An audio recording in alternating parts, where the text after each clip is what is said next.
अस्सलाम वालेकुम नाज़रीन, आइए नज़र डालते हैं देश की राजधानी नई दिल्ली और उत्तर प्रदेश से कुछ खास खबरों पर।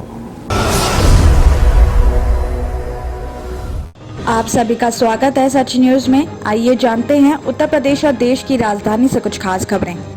उत्तर प्रदेश में पहले चरण के चुनाव के लिए ज्यादा समय नहीं रह गया है और 10 फरवरी को पश्चिम यूपी की सीटों पर चुनाव होने हैं और ऐसे में हर पार्टी के तमाम बड़े नेता इन दिनों पश्चिमी यूपी में घूम घूम कर प्रचार कर रहे हैं और ऐसे में सपा आरएलडी गठबंधन के प्रमुख नेता अखिलेश यादव और जयंत चौधरी ने आज गाजियाबाद में प्रेस कॉन्फ्रेंस भी की है। दोनों नेताओं ने यहां लाल पोटली लेकर अन्न संकल्प भी लिया। अखिलेश यादव ने भी कहा है कि असली सरप्राइज उत्तर प्रदेश से नहीं बल्कि गुजरात से आएगा।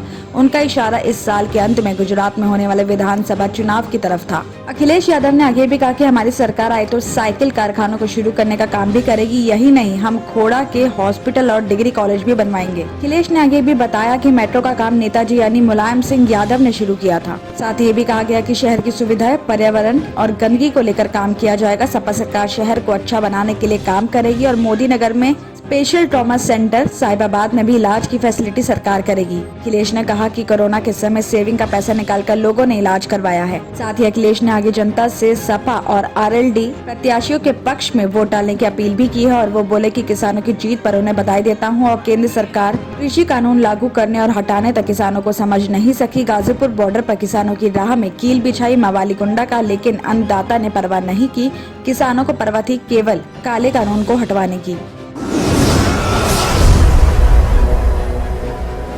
गाजियाबाद शहर विधानसभा से 2012 में बहुजन समाज पार्टी के विधायक रह चुके सुरेश बंसल का आज शनिवार सुबह निधन हो गया है।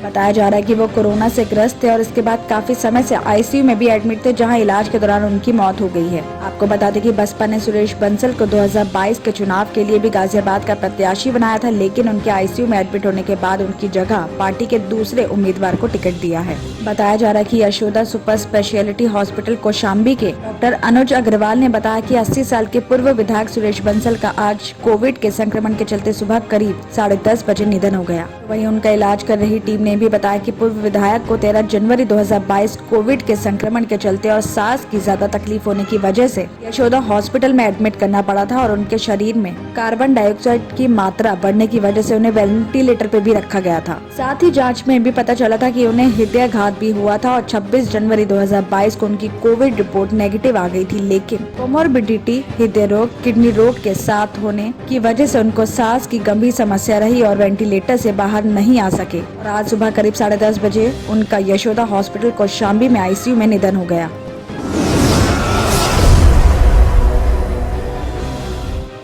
दिल्ली के बुराड़ी इलाके में बॉलीवुड फिल्म अपहरण से प्रभावित होकर युवकों ने 10 लाख की फिरौती वसूलने के लिए 11th क्लास के स्टूडेंट से पहले दोस्ती की, फिर जन्मदिन की पार्टी के बहाने बुलाकर उसकी हत्या कर दी। जिला पुलिस ने गिरफ्तार आरोपियों की पहचान गोपाल और सुशील बताई है और दोनों आरोपी रोहा के रहने वाले बताए जा रहे हैं। जिस छात्र की हत्या की गई उसकी पहचान रोहन बताई गई है। साथ ही भी बताया गया कि 23 जनवरी की रात को पुलिस को चंदन विहार के रहने वाले रोहन के लापता होने की शिकायत भी मिली थी। कारोबारी मनोज ने बताया कि उनका बेटा रोहन शाम को अपने दोस्त गोपाल के साथ जन्मदिन की पार्टी में गया था। पुलिस ने गोपाल से कांटेक्ट किया। आरोपी गोपाल ने भी बताया कि वो बुराड़ी के एक शोरूम में सफाई का काम करता है। रोहन अपने पिता के साथ शोरूम में खरीदारी करने जाता रहता था और उसने सोचा कि वो रोहन का अपहरण करके मोटी रकम मिलेगी, जिसके बाद आरोपी गोपाल ने फिल्म अपहरण देखने के बाद अपने 2 दोस्तों को वारदात में शामिल होने के लिए राजी भी किया और आरोपियों ने 1 साल पहले रोहन से दोस्ती भी की थी। 16 जनवरी को गोपाल ने एक कमरा किराए पर लिया था और 23 जनवरी की शाम गोपाल जन्मदिन की पार्टी के बहाने रोहन को कमरे पे ले गया। यहाँ पार्टी करने के बाद गोपाल और उसके दोस्तों ने रोहन का गला घोट दिया। वारदात के बाद कमरे का दरवाजा बाहर से बंद करने के बाद आरोपी वहाँ से निकल गए, मगर जब उन्हें पता चला कि रोहन के अपहरण की शिकायत पुलिस से कर दी गई है तो उन्होंने फिरौती नहीं मांगी। जांच के दौरान पुलिस ने 100 से ज्यादा सीसीटीवी कैमरों की फुटेज खंगाली और मृतक के मोबाइल की कॉल डिटेल और लोकेशन भी देखी। गोपाल को हिरासत में लेकर सख्ती से पूछताछ की गई तो उसने अपना अपराध स्वीकार कर लिया और पुलिस ने उसकी निशानदेही पर हरित विहार के एक कमरे में रोहन का शव बरामद कर लिया गया और इस दौरान दूसरे आरोपी सुशील को भी गिरफ्तार कर लिया गया।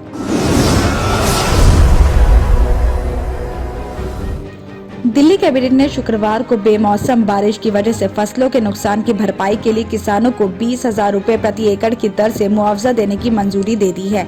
फसलों के नुकसान के आकलन के अनुसार किसानों को अनुग्रह राशि की दरें भी मंजूर हो गई हैं। इसके तहत दिल्ली में अनुमानित 29,000 एकड़ कृषि क्षेत्र पर लगभग 53 करोड़ रुपए खर्च होंगे। आपको बता दें कि मुख्यमंत्री अरविंद केजरीवाल के नेतृत्व में हुई कैबिनेट मीटिंग में तय किया गया है कि अगर नुकसान का आकलन 70% या उससे कम होता है तो मुआवजे का भुगतान 70% की दर से ही किया जाएगा, और अगर नुकसान 70% से ज्यादा है तो 100% की दर से मुआवजे का भुगतान किया जाएगा। आपको बता दें कि दिल्ली में इस बार देर से मानसून के आने के साथ उसका असर भी देर तक रहा है और सितंबर अक्टूबर तक बारिश होने की वजह से खेतों में भी पानी ज्यादा भर गया था। साथ ही प्राकृतिक नालों के ओवरफ्लो होने से भी फसलों का नुकसान किया है और सीएम ने किसानों को राहत पैकेज देने का भरोसा दिया था और नुकसान का जायजा लेने के लिए टीमों को जगहों का इंस्पेक्शन करने के लिए भी भेजा गया था।